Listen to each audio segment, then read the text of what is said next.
When you're walking and the horse wants to not curve around your left leg, your hips are more susceptible to following his imbalance. And in this case, it's the right hip coming down and the left hip coming up.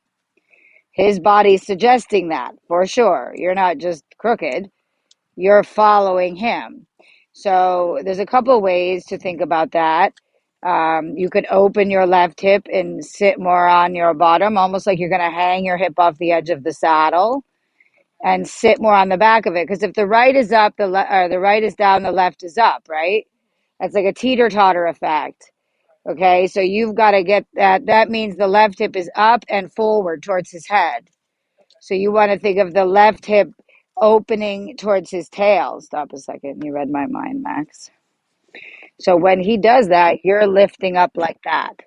Okay, you're dropping that side because he's pushing into this left leg. Okay, so his body's bent this way. There's a hole on the right. You're sitting in it. So this hip has to come here. Okay, and then this leg will curve him. If you're like that, okay, this leg will have no effect because your weight aids are dominating everything. You understand? And it's just you following him. Yeah. So that's why I say feel like you can open your hip from the front towards the horse's tail and sit more on the back of your bottom. Okay. The other way you could think of is move your right hip like just parallel to the inside of the horse. Okay. Those are pretty much the two approaches that we try to take. Okay. You want to be careful if the right hip is down and the left hip is up. So you're basically supporting a right curve when you're going left. Are you with me? Okay.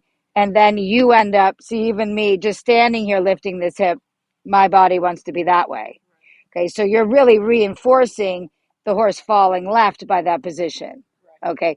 So that's why it's getting this hip to open and come down or moving this right hip over to sit you on the left.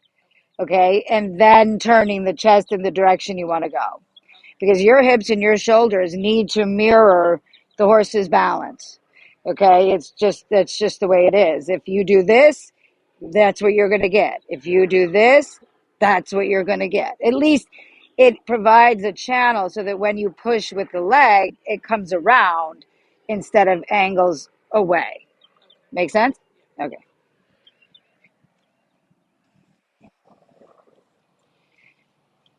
I think the hardest part is that we follow the horse's imbalance with no decision making process whatsoever. It just happens. And that's what makes it hard to change because you have to override those natural reactions and train them to be something other than what they are. Yeah. So just think about that left hip. Yeah, good. And again, it's harder, much harder at walk to stay in a steady position than at trot. Okay. Now that's different. Like some people I've met, they've been riding for years and they're just crooked. They're always to the left. Usually it's the left side of the horse. No matter which way you go, they're stuck to the left. You know what I mean? And that is the consequences of following the horse's imbalance or, natural tendencies that we don't work for years and years and years. You know what I mean? You end up leaning so far left because the horse is dropping the right hip. The rider's right hip. You know what I mean? It's dropping the right side. And then the rider instinctually just leans left because they feel they're not in the middle. They're just trying to fix it with the shoulders instead of in the seat. Yeah, good.